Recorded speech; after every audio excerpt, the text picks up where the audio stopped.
Raslal Punjabi, you are an unmitigated scoundrel. I am perfectly aware that if we had proof of the list of crimes you have actually committed during your disreputable lifetime, it would stretch from here to Delhi, and I should have the pleasure of putting you behind bars for a considerable number of years. As it is, you have been caught only in this one attempted felony, the sheer impudence of which would have warranted a sound thrashing, if nothing else. To try to steal the jewels of the wife of the police superintendent himself. I must thank Mr. Arbuthnot Smith and his good lady for delaying their return to England in order to give evidence at this trial. Yes, returning with their ill-gotten imperialistic gains. Those jewels are Indian, not English. Be quiet. Let them go back to England only with what they brought here. Let them all go back. Any more of that, and I'll find you guilty of contempt of court as well. Ha!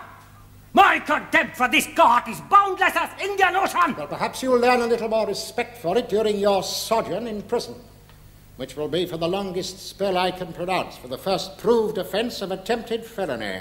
The time will come when Police Superintendent Saab will regret this evil day. In this particular instance, it is you who will have time to regret this day. You will be kept in Pune jail for 6 months. Let the Police Superintendent and his men Saab flee to the ends of the earth. I will follow them there. They shall not escape me. Vengeance is mine. Vengeance is mine. Master! Master!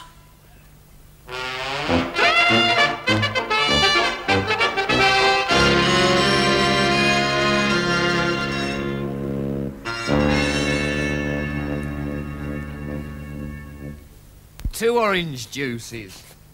Welcome to England, Raslal. I thank you. Most kind. Is to you and to, who is he? That is Ram Banerjee, my business manager and the personal servant. Well, here's to you both. Down with imperialism. Bung-ho. And in particular down with ex-superintendent Smith and his cow-like Memsab. Cheers. Police super? Which police super's that then?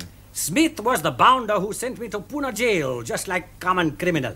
My master is most uncommon criminal, Mr. Fenelon. He is very educated man. Yes, you can see by my visiting card. Not only do I speak English, Hindustani and Tamil with unparalleled perfection, but I'm also failed LLB. Such is my master's fame that when he was in Pune jail, prayers were offered up for his deliverance in all the temples. LLB? Bachelor of Law. Yeah, but failed. The examiner was Englishman, just like the judge who convicted me, and just like that lying villain of a police officer, Smith, sir. Well, framed, were you? Framed? I had not thought of it, but it is possible. While I was in prison, many photographs were taken of me, both profile and full face. I should think they probably were framed. My photograph would fetch good price in the bazaars of Pune, or indeed any other civilized city in India. You must understand, Mr. Fenelon, that in India, my master's fame is international. And when I have wrought my vengeance on that cad Smith, it will be international in England also. What are you going to do to him? I may kill him if it is convenient. Listen, Raslal, if you're going in for murder, you've come to the wrong shop. Or I may kidnap him and his rat-faced missus and let them suffer intolerable ignominies while I'm waiting for ransom money. Yeah, I'm not in the kidnapping racket either. Or I may deprive them of their wealth and leave them to die in poverty, to be mocked at as paupers by their circle of English snobs. Yeah, they're worth a few quid, are they? The police superintendent married a pimply-faced English girl whose father owned jute mills in Calcutta. It was a love match, of course. Ha! Do not say ha in that tone of speech, Ram. I am telling you it was love match. She loved police superintendent and he loved money. And that is why I intend to deprive him of it. Money is in my line. And that is why I have come to see you, Mr. Fenelon. My voyage to track down that old so-and-so Smith has been expensive. My master, being a man of intellect and intelligence, has decided to combine the business with the pleasure. Exactly. It is my moral duty, of course, to deprive that rotter Smith and his spotty missus of their jewels and other valuables. However, I shall show but little profit in this, because as loyal patriot, I intend to sell them for Indian party funds at 33 1/3% discount. But I shall need further remuneration while I carry out my mission of doom. My master has been informed, Mr. Fenelon, that you are the great expert in the matter of printing the money upon paper. Your master's heard right. It really is the most expert piece of work, Inspector Greash. Exactly the correct shades of brown and green. Identical number of an issued series. Even the paper is the same. Are you sure it is a forgery, Mr. Reader? Oh, yes. Just as I'm sure that Mr. Tommy Fenelon is responsible for it. Like all great artists, all great forgers have their own distinctive style. He has them printed in Germany at £3 a thousand. It is very profitable. Can you prove that? Unfortunately, no. Any more than I can prove that the two Indian gentlemen whom your lookout men reported as having entered Mr. Fenelon's flat a few minutes ago would not be here unless they were seeking a new line in rupee notes. Sure I can get rupees. What denomination do you want on them? 100 rupees. Yeah? How many do you want? About 1 million. About 1 million? Listen, Raslal, this is going to cost you a bit of money. You know what I mean? Real money. I intend to be a wealthier man than I am, Mr. Fenelon, but I am not exactly poor man now. Eh? Behold, £1,000. Let's have a look. Do you doubt its authenticity? It was extracted with utmost care from highly respectable bank. Do you think you can tell it from the real thing? I am expert in all things valuable, Mr. Fenelon. Yeah? Come and have a look at this.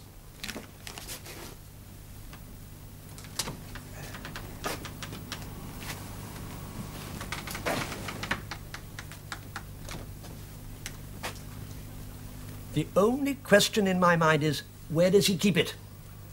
Well, you're so sure, Mr. Reader, let's raid the place. No, I think it is in his home, but I would like a little more concrete evidence first. What do you suggest, then? Well, at the moment, nothing. Except to keep Mr. Fenelon under general observation and hope you can catch him actually passing the slush, forged currency. For myself, I'm afraid I must leave the matter in your hands, at least so far as this evening is concerned. I have an appointment at the theatre. Theatre, Mr. Reader? I've somehow never thought of you as a theatre goer. I'm not. Except occasionally for those admirable Drury Lane melodramas. Unfortunately, Sir Jason Tuvey is sometimes presented with complimentary tickets for modern plays, which he passes on to me. I cannot hurt his feelings by refusing them. Good night, Reader. Oh, Inspector... Greyash. Quite so. Good night. Reader, you're going to the theatre, I believe. Yes, Sir Jason. Remind me to ask you how much you enjoyed it. I will not forget, Sir Jason. Thank you again for the ticket. Oh, not at all, Reader. Good night. Marriage for money. Oh, dear me. Not so bad, eh? It is work of pure beauty, Mr. Fenelon. As one artist to another, I congratulate you. The rupees will be just as good. How long will they take? Well, 1 million. About 2 to 3 weeks. You see, I don't hurry. That's the secret. Care. It is convenient for me, and will give me time to commit my vengeance on that blank Smith and his blank wife, if you will pardon my language. What sort of language is that, then? My extensive reading has covered the whole of English literature, Mr. Fenelon, and I've discovered that after such and so forth, that blank and blank are the most powerful curses in your language. Are they? Blank. Blank off, you blanking blanker. Yeah, I like it. Mr. Fenelon, while we are waiting for the arrival of the rupee notes, and until I have had time to commit my vengeance on that rotten bounder Smith, it seems a pity to waste good money while we are here in England, when these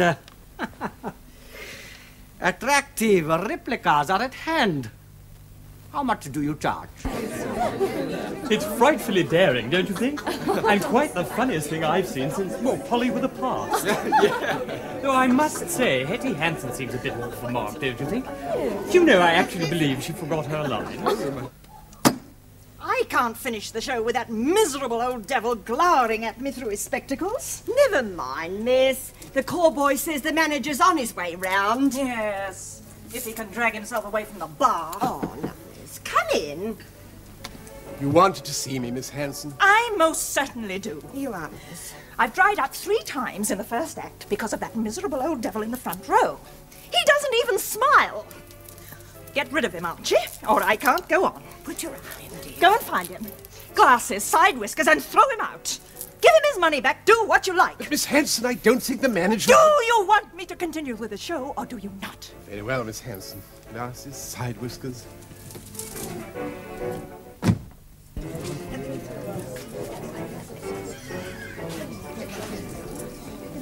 Give me 10 shillings, Miss Peabody. Excuse me, sir. Yes? I'm the manager of the theatre, sir. Oh, indeed. How do you do? I wonder if you could spare me a moment, Mr. Reader? J.G. Reader? Now, Mr. Reader... Yes? Well, I'd better come straight to the point. I'd like you to leave the theatre. I beg your pardon? I'm afraid that the cast, in particular the lady who plays Lavinia, Miss Hetty Hanson, well... Yes? Well, the truth is, Mr. Reader, they find your presence very disconcerting. Really?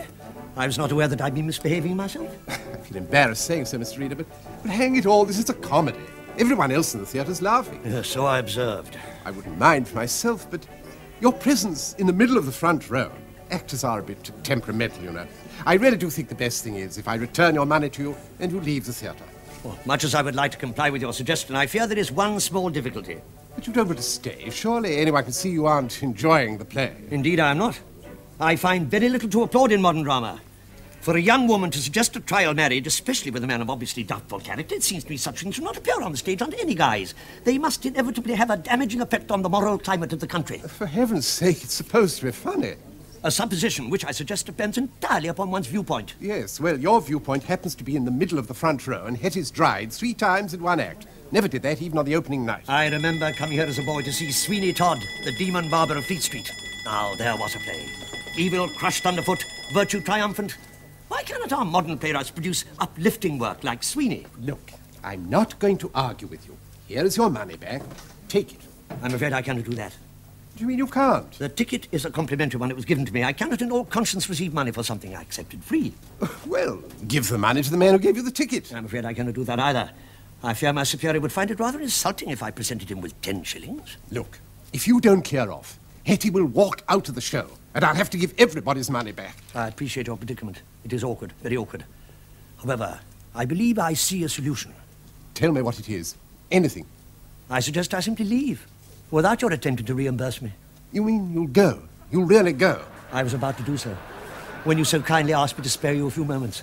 So, if you'll forgive me, good evening. Thank you, sir.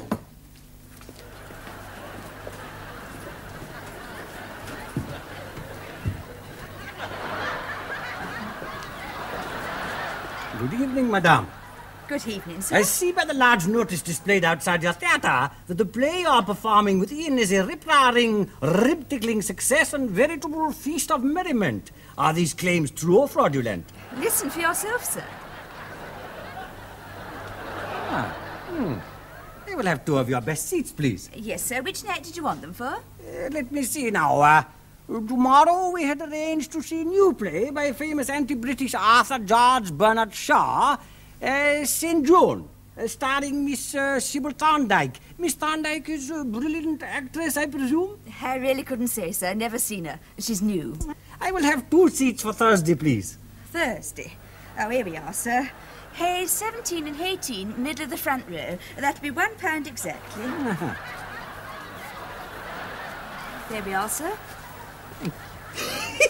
Be quiet. Control yourself, Ram. Yes, master. Sorry, master. Thank you, madam.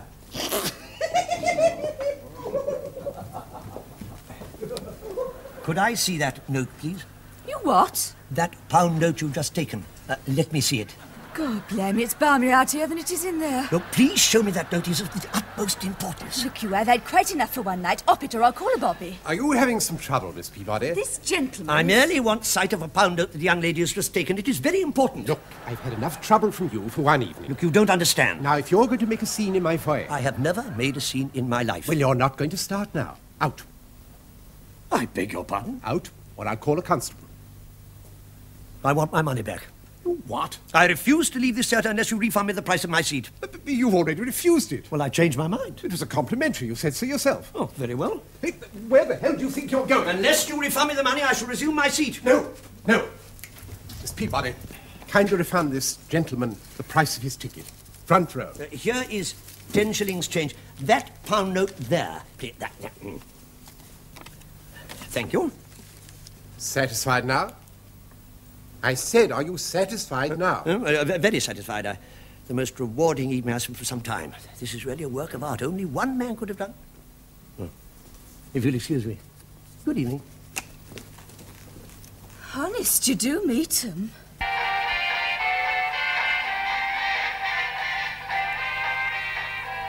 I'll take 2. Sure. And I'll raise you 50. Another 50. All right. What you got? Full house, kings on top. Lucky the flaming devil. Yeah, I know. Well, it's my lucky night tonight, Sammy boy, and it ain't over yet. Who is it? Hello! Open up!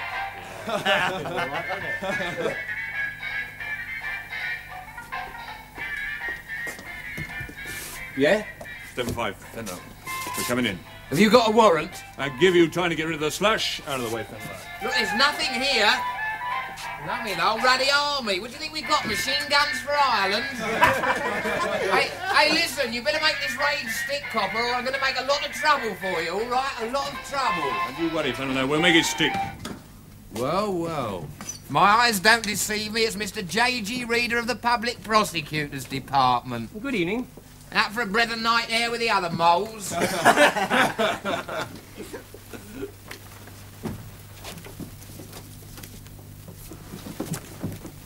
Yes? I told you there was nothing here. Shut up. All right, come on, boys. Let's give them a hand. They will. Yeah.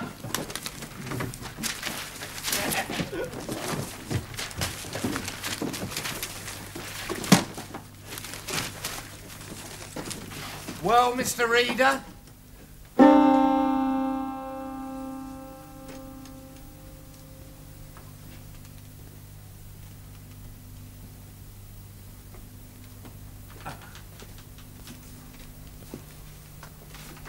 Well, Mr. Reader?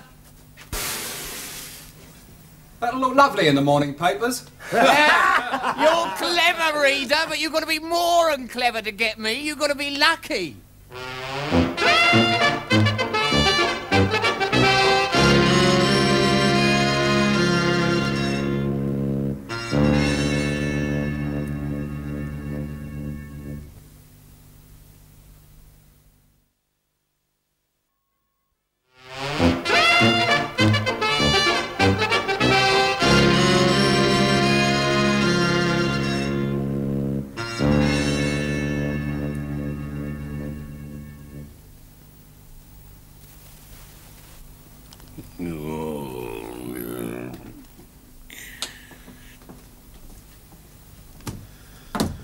Sir Jason? Yes. Are you free to see 2 gentlemen? What? No.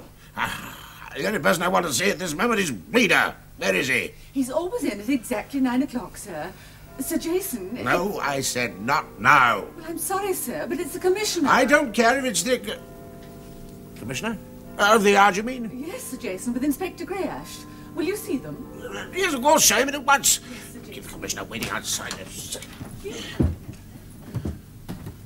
My dear Archie, how good of you to call. Have you seen the papers?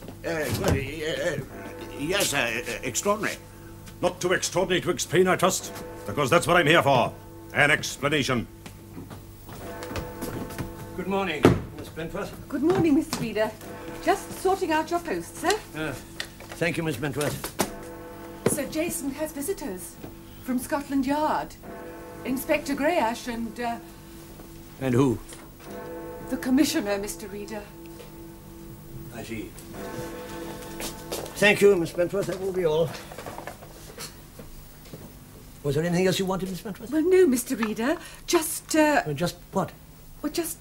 I've seen the papers. Bad luck, sir. Bad luck.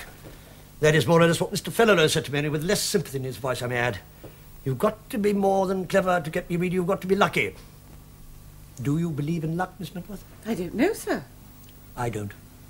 Reader! I wish I did. Reader!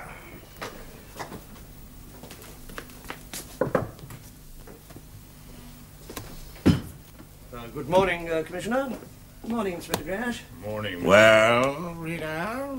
I take it you are referring to the photograph that appeared in several of the morning papers, Sir Jason? Together with the articles which accompanied them, every one of which criticised the police in somewhat hostile terms, to say the least. Yes, that is a great pity. It is also most unjust.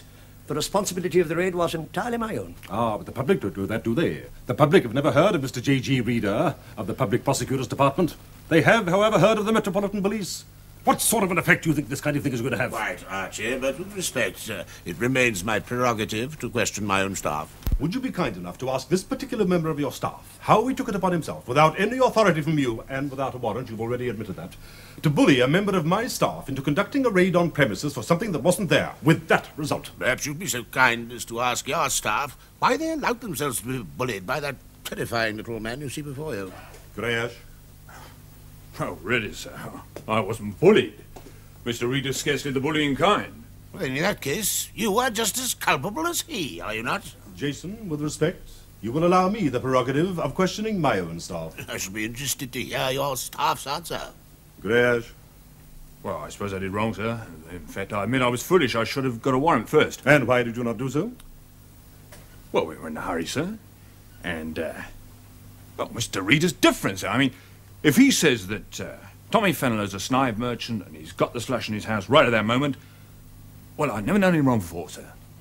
I thought it must be there. I thank you for your confidence in me, Inspector. I'm sorry that it was misplaced in this instance, and I very much regret having involved you in this most unpleasant... Well, I cannot in all conscience call it a mistake. You can't. What? Archie, I will question my own Then staff. please do so. Reader, I have said that you would have an explanation. I know that you have an explanation. I would like to hear that explanation. Well, I have no explanation, Sir Jason. I beg your pardon? Well, Jason, you have asked me to allow you to deal with your own stuff. I trust that you will actually do so. Grash? Yes, sir. If you will pardon me, Sir Jason.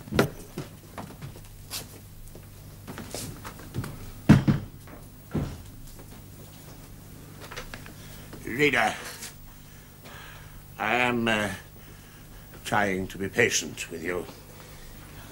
It occurs to me that you may not fully understand politics at my level. May I? Do you know the worst thing that blasted commissioner will do? Send a memorandum to the Home Secretary, placing the entire blame on this department. Well, since Scotland Yard is only 2 minutes' walk away, and he's probably dictating it at this moment, I must do the same, and at once. Now, what the devil am I to say? Well, at the present moment, I really have no idea, Sir Jason, except that I personally take full responsibility. But what do you think the Home Secretary is going to reply when I tell him that the whole calamity is caused by a member of my staff who has no explanation to offer? Well, put that bluntly, Sir Jason, I imagine he would advise you to insist on my resignation. And he'd be quite right. Do you want my resignation, Sir Jason? I want you to get the department out of the mess that you've landed it in. In that case, I suggest you simply trust me, until such time as I can prove that Mr. Fenelon is indeed a forger of quite remarkable talent. How long will that take? I really have no idea, sir. I suspect several months. Several? You expect me to take you on trust for several months? You expect me to ask the Home Secretary to do the same? Yes, I do, Sir Jason. If that is unsatisfactory for you, I shall have no alternative but to offer my resignation as of this morning. Oh, come now, Reader. Never resign. Never apologize. Disraeli, you know. I can manage this department perfectly well without you, you know. Very well indeed. Of course, Sir Jason. Don't think you can intimidate me. I will not be blackmailed, Reader. I refuse to accept your resignation. Do you hear me? I refuse. Yes, Sir Jason. Several months, Reader. Yes, Sir Jason. Oh.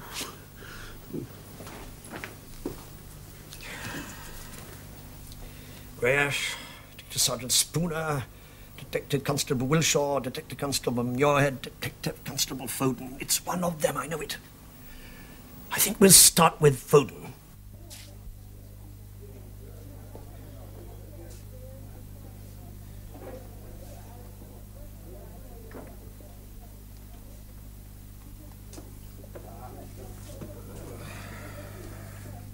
Are you sure you desire this, Master? It contains alcohol. It is not for me. It is for him. At last we have him alone. Who is that, Master? The fellow who has just sat down there is butler to ex-superintendent Smith. When we have plied him with more liquor, he will tell us where the Memsahib keeps her jewels, and we will steal them tonight. Pardon the intrusion, my good fellow, but are you not butler to Mr. Arbuthnot Smith, ex-superintendent of Indian police and thoroughly good sort? What do you want? My brother and I became acquainted with Mr. Smith in Pune. Is that not so, Ram? Is that not so, Ram? Oh, yes, Miss Saab. Very fine fellow, jolly decent type. We used to play polo together. Smith Saab always won. Very fine polo player. He once did me a small service. He apprehended some rotten chaps who were about to steal my treasure, you know. My brother is a very rich man, you understand. So am I, very rich. Out of gratitude, I gave Smith Butter's wife a diamond necklace, a small token of my esteem and gratitude, and I said to my brother, I wonder if the Smith Memsahib ever wears that necklace. I was saying that I thought she did, out of respect for my brother. And I was saying I thought she did not, because there are many dangerous criminals in England, and I thought the good lady would keep something so precious in hiding. I'm sure she does wear it.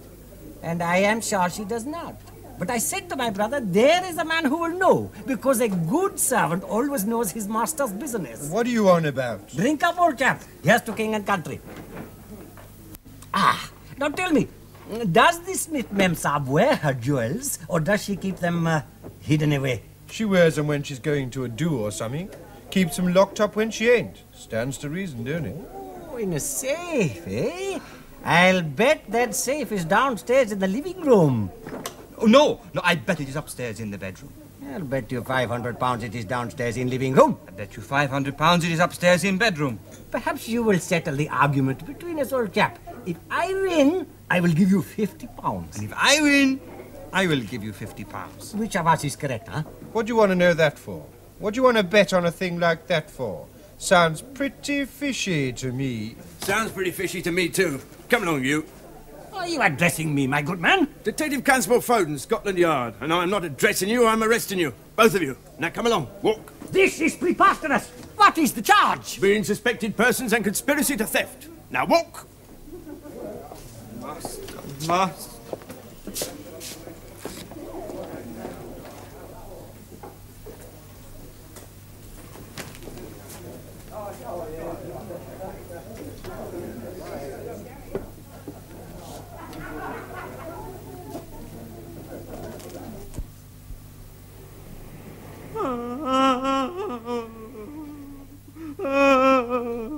Desist, Ram. Man of honor never weeps at his fate. Never. I weep for you, master, not for myself. I shall have my vengeance, never fear. How is it possible to commit vengeance on Smith Saab when we're locked in here? Smith Saab is already non-entity to me. My vengeance will fall elsewhere. Somewhere higher. Where, master? Here you are, Mr. Reader. They're all yours. Thank you very much. I'm sorry for troubling you. You're right, sir. I'll wait for you outside. A quite understandable gesture, Raslan. Had I not sent your fingerprints to India and thus obtained information over your past activities, you would receive a very much lighter sentence, I think. Indeed, you would probably be discharged with a caution. Have you come to gloat? Do not gloat too soon.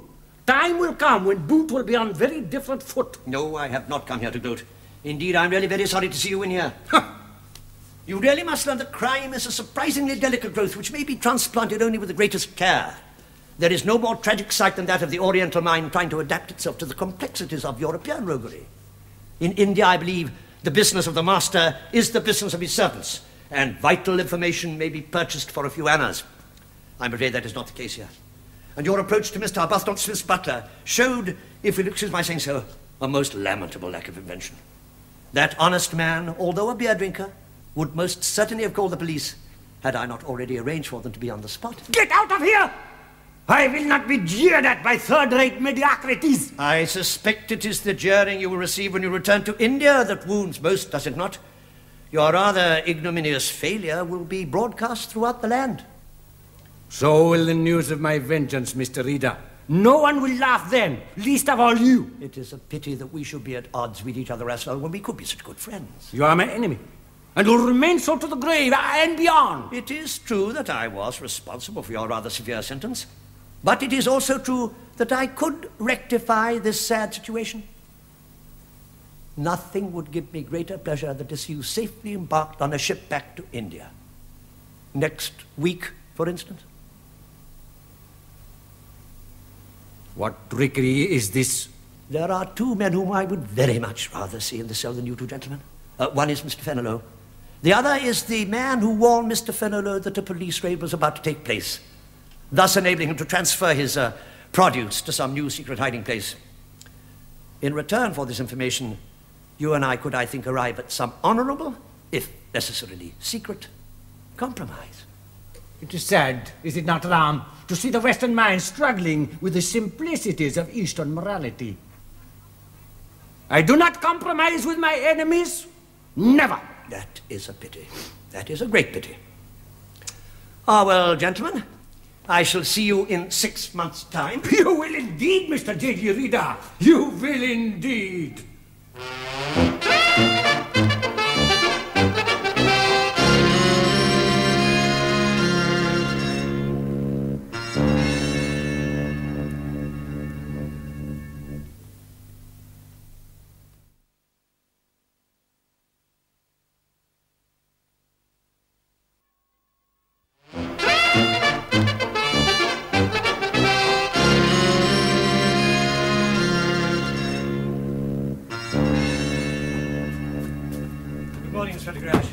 I hope I've not kept you waiting long.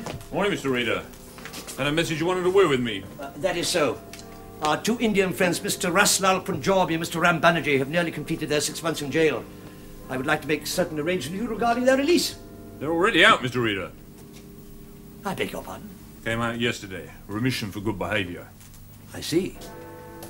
I trust their behaviour outside jail will be as good as that within it. May I ask why I was not informed? No need, Mr. Reader. I knew what you want me to do. Keep them shadowed to see if they didn't lead us to where Fenelon's got his slash hidden. And did they? Not yet, but we're keeping tabs on them, don't you worry. We'll get Fenelon one of these days. Is it permissible to ask which of our men are watching Raslal and his servant? Detective Constables Will Shaw and Muirhead, sir, two of the best. Indeed, yes. Also, two of the men you brought with you on that unfortunate evening when we raided Mr. Fenelon's home. Yes, they were. Are you referring something about them, Mr. Reader? Not at all. Good morning, Inspector. Morning, sir. You call, Sedis? Yes, sit down, Reader. I had dinner with the Home Secretary last night. I'm told that for a socialist he keeps a very good table. I hope you had a very pleasant evening, sir. Does it look it? Do you know why? That blasted commissioner dined with him the night before. He's still after your blood, Reader.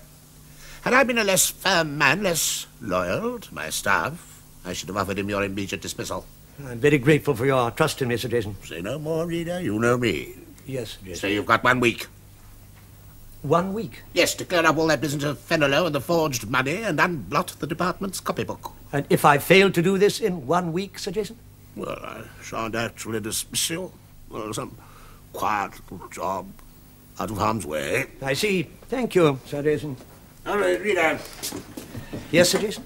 2 complimentary theatre tickets. Always believe in looking after my staff. Yes, I'm dining with the Foreign Secretary that night anyway. There you are. Thank you very much, Sir Jason. Remember what I've said now. 1 week. Yes, Sir Jason.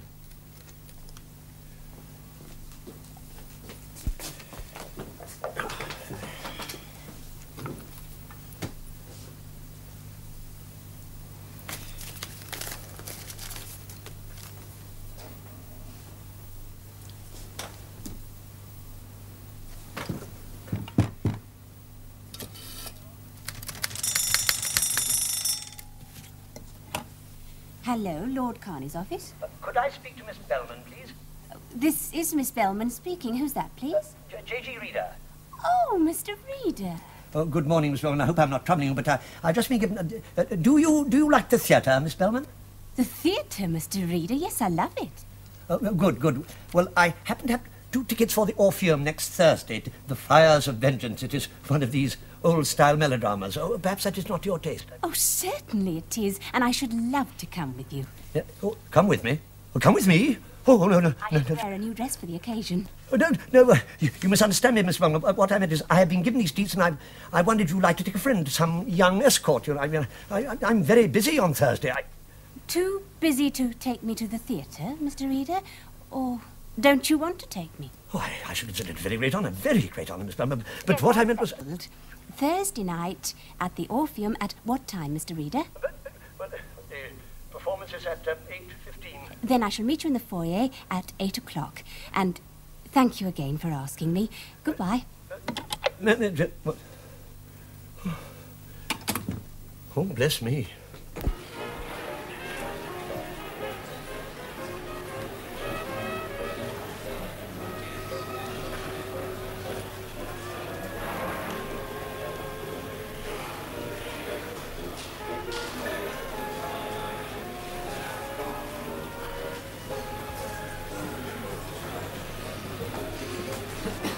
Good evening, Miss Bellman.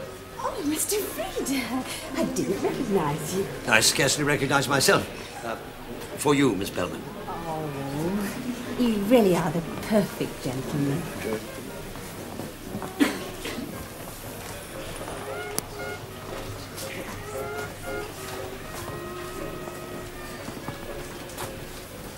What are we going to do now, Master? I have not yet decided. If there is fighting scene on stage, I may shoot him in back of head during turmoil and escape undetected. On the other hand... Oh, Master, we have tickets for the sailing ship tomorrow. Would it not be better to collect the new money that Fenelon Saab has sold to us and return home immediately? You're not of my caste, Ram. You do not understand? I should be mocking point for sneers of marketplace if I returned home without avenging my honor on that poisonous little rabbit. Come.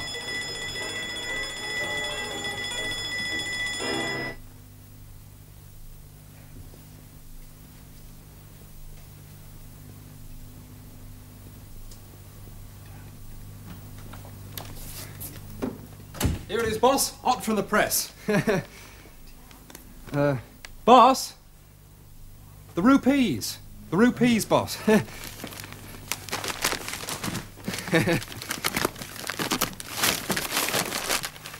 Oh, it's true, Sammy boy. It's all true. What is, boss? I'm an artist. Cool.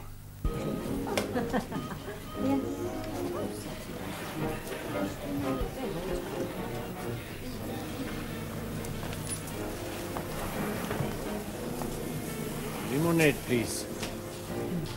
2. Neat. Would you care for some refreshment, Miss Bellman? Oh, not just yet, thank you, Mr. Reader. I believe there are 2 more intervals to go. Yes, there are. Is anything the matter, Miss Bellman? Not at all. It's just that I should have thought this sort of thing would bore you, Mr. Reader. This? You mean the play? Bore me? No, I think it is very fine. Remarkably fine. Ah, but it isn't life, is it? I mean, the story is so wildly improbable and all the incidents that... Oh, I am enjoying it. Please don't look so worried. It's just that I thought you, who know so much about real criminology, is that the word?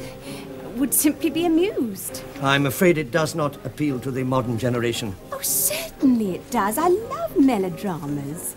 But don't you think it's a little far-fetched? I mean, the hero being chained to a log and his mother agreeing to his son's death. The Bermondsey gang chained Harry Salter to a plank, turned it over and let him down into the Thames just opposite Billingsgate Market. I was at the execution of Todd Rowe and he admitted it on the scaffold.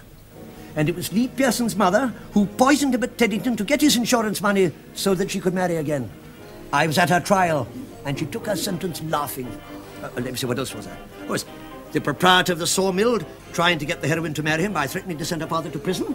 That has happened hundreds of times before, only in a much worse way. There is nothing really extravagant about melodrama, except the price of the seats. and I usually get my tickets free.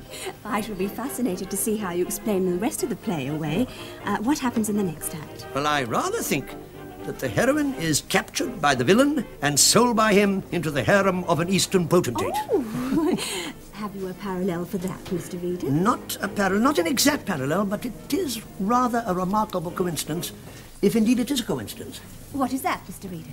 There is at this moment, watching us from the bar, I beg you do not turn your head, Miss Bellman, a gentleman who, if he is not a potentate, is undoubtedly Eastern. He has his servant with him. They were watching me from the front row of the circle during the whole of the first act. Oh, but why should they be watching you, Mr. Reader? Possibly because I look so remarkable in evening dress.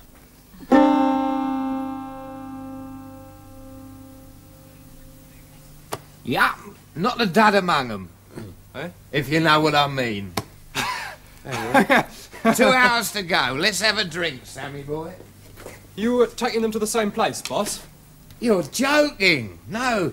Keep on the move ever since Mr. J.G. Reader got nosy. Oh, yeah. New little depot, as fixed up by my old little friend at the yard. Cheers. Cheers. Down with imperialism. Of course I enjoyed it, Mr. Reader. I still think, in spite of what you say, it all seems rather incredible. I mean, in real life, men wearing masks don't suddenly jump out of nowhere with pistols and say, hands up. Now, do they, Mr. Reader? What would you do if they did? I really think I should burst out laughing. No, I don't think I can give you the opportunity.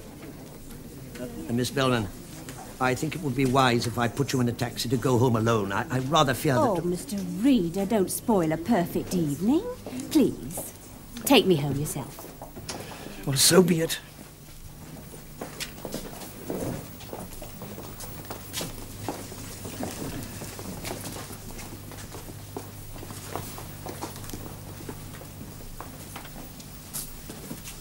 Get the car round. To the warehouse, master? Not yet. Follow that swine Reader and his young concubine. But, master... Did you not notice on play how the young white woman was captured and taken to the harem, and how our lover was distracted to madness by it? Yes, master. Vengeance once again is mine. Come!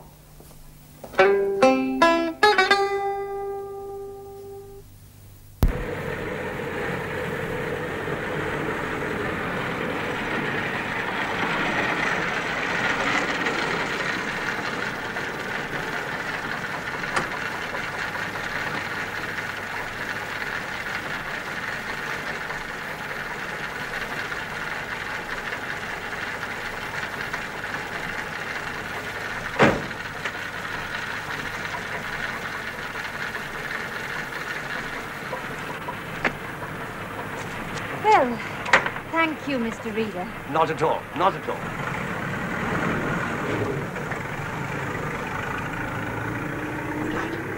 I'm afraid my mother... It is rather late, you realise. Rather late indeed, yes. She would not approve my entertaining gentlemen visitors at this time of night. Miss Bellman, I wouldn't dream of that. I would like to have, well, made you a cup of tea. It really has been such a delightful evening. Quite unnecessary, quite unnecessary. I have some tea at home, I believe. Yes, now, come to think of it, I feel fairly certain I have some tea at home. Well, Mr. Reader. Yes, Miss Bellman? You have a question to ask me, Miss Bellman?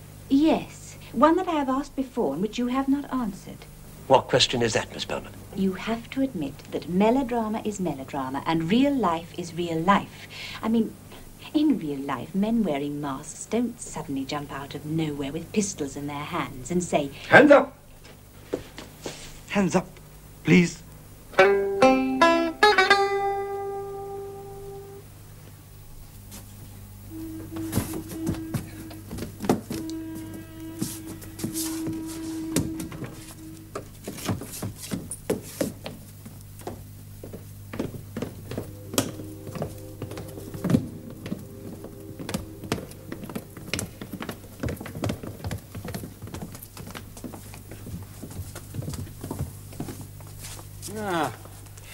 This is a considerable surprise for a clever and intellectual police officer, is it not? Not entirely, Raslal, and perhaps you could get rid of these blindfolds now. Ram. Yes, it is I, Raslal, and you will repent it. For you and your young missus, this is indeed a night of cruel anxiety. Come.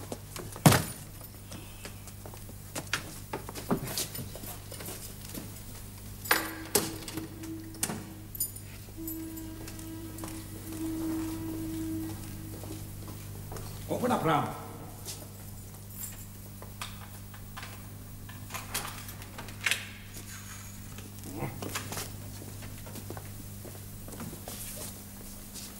Tie them up. Is that entirely necessary, Razal? Surely you wouldn't want to be unjustifiably cruel, especially to a lady. Remember your sense of honor.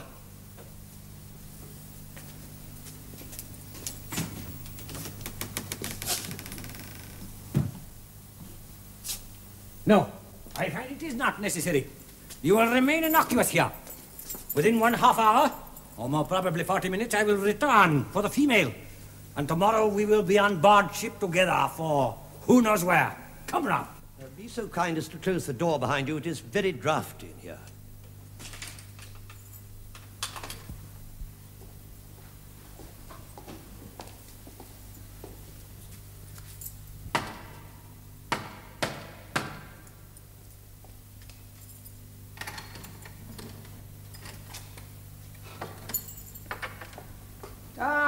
Welcome, Mr. Fenelon. I am delighted to see you. Well, you're prompt, I'll say that for you.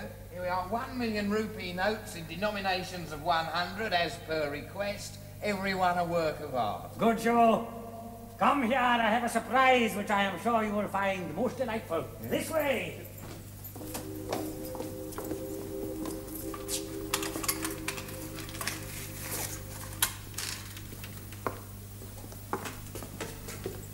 Surprise? What surprise? Good evening, Mr. Fenelon. Be so kind as to follow the brave example of your servant. But you brought him here. Don't you know he always carries a gun? As you are about to raise your hand, Mr. Fenelon, would you be so kind as to raise the other?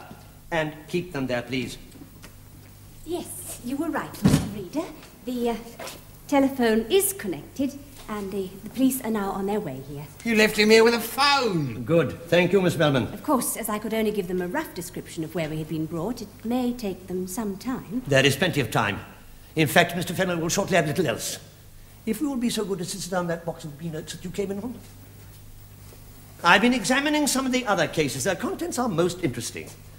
Now, we will all wait for the police. Oh, be so good as to give me that key, will you? Thank you. Now, Philip!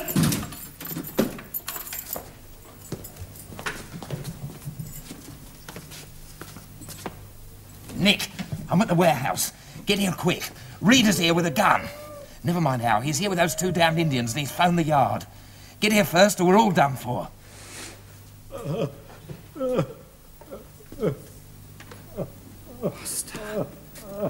Master, I may weep, but you... Remember what you said about a man of honor, Master. Remember... Miss Bellman, before we were so rudely interrupted, I believe I was making some observations on the nature of melodrama. Oh, yes, Mr. Reader. You were saying that one of the things you admired was the complete inevitability of the plot. That is true. That is one of the rules. All the events are completely predictable. But what I like most about melodrama is its idealism. There is nothing sordid about it. There are even elements of heroism in the villains. Even the villains are heroic in their own way. Just a slight attack of hay fever. While we are waiting for the arrival of the police, perhaps you would care to glance at my medals for gallantry, Mr. J.G. Reader? Reader! Are you there? It's Inspector Greash. Good evening, sir. I need hardly say how pleased I am to see you. I'm glad I arrived on time. Where's Fenelon? Locked in the little office yonder with a telephone. And these two? They're under my control. You had better concentrate on Fenelon. Yes. Fenelon, come out of it. You're surrounded. You haven't got a chance. I got a police car outside. Fenelon! All right, Greash. It's a fair cop. I'll come quiet. Walk then. Just a moment. Well, it's quite right, Mr. Reader. You take care of these two while I send for another car. I should like to know what brought you here, Inspector Greash. What brought me? Your call, of course. You mean Miss Bellman's call? Yes, the young lady's call. I didn't make a call, Inspector. Mr. Reader merely told me to say I had. The only call made from here was by Mr. Fenelon. So what brought you here, Nick? Now, you two gentlemen, together with Mr. Fenelon and Inspector Greash, you may consider yourselves under arrest. Be so good as to ring up Scotland Yard, will you? In truth, this time. It is all a mistake. I have been framed. It was a jest, or more like a piece of practical joking, as I shall tell my friend the judge in the morning. Well, good night again. I trust your mother will realize that we... Perhaps if I were to write a letter of explanation. Yes, yes. A letter of explanation, Mr. Reader? Yes, sir. Do you think that'll be sufficient? Sufficient? Well, no amount of explanation will... After all, I have been placed in rather compromising circumstances this evening. But the events of this evening were quite beyond my control, Miss Bellman. But you know the rules, don't you? Rules? Of melodrama. You've been telling me all evening that one of the rules is that all the events are completely predictable. That is so, but... And another of the rules is that if the heroine's good name is compromised, somebody... Good night, Mr. Reader. Somebody has to marry her.